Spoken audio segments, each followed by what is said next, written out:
Hi,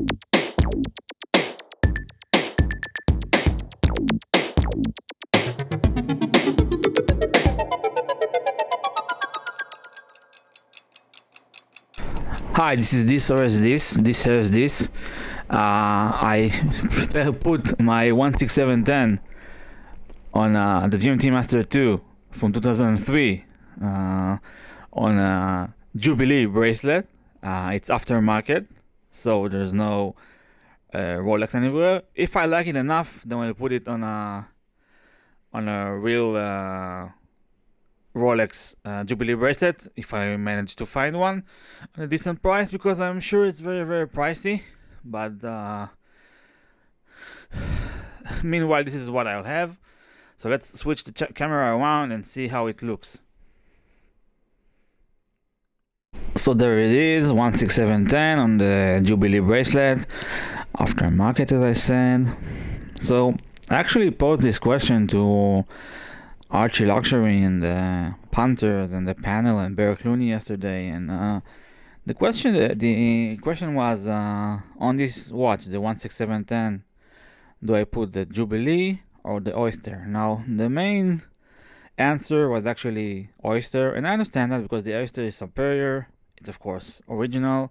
Well, this one is an aftermarket, but I decided to go against the stream. In every way there is, against the stream of the water, against the stream of the live stream, and I went with the Jubilee bracelet. Why do I go with the Jubilee bracelet? I think that the Jubilee really complements the watch, because first it's a 5-digit, it's a pre-ceramic, and pre-ceramics, as we know, did have Jubilee bracelets on the GMT Masters, as they have today on the Pepsi, and I believe maybe the blue, the new, not the blue, the new two-tone, but I'm not sure if it has one in Jubilee or not. You'll tell me in the comments. But what I like about it is really just okay, I won't lie, it's blingy. It just adds bling to the watch.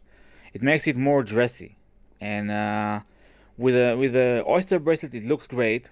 Yes, I love the Oyster bracelet. No problem with it at all. And it's original, not as like this one, which is aftermarket.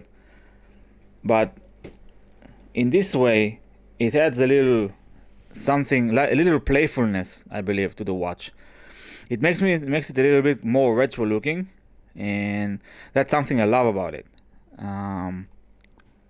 While it looks pretty plain and toolish and just GMT Master, just for the heck of it, on the Oyster, and at the same time with the Jubilee, as I said, it's playful, it's colorful, it has that little extra something. Let me show you a wrist shot of this, just a second.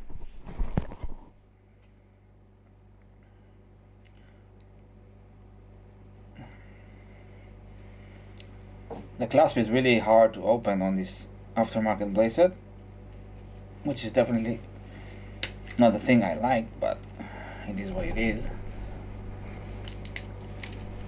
Just a second.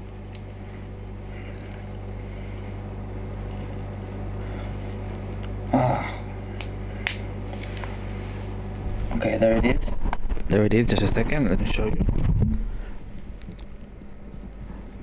So it works really well. Again, just like the playfulness and the blinginess and the bling factor. And of course it's comfortable, it's so light, you don't feel the watch, it's like a titanium watch. What I do like feeling my watches, in this instance, I enjoy it very, very much. So that's it. That's a very short one. What do you think about it? You want to see some loom? Let's see some loom. Let's see some loom. Just a second. So this is how it is without the help, and this is how it is with the help. Let me just light it up.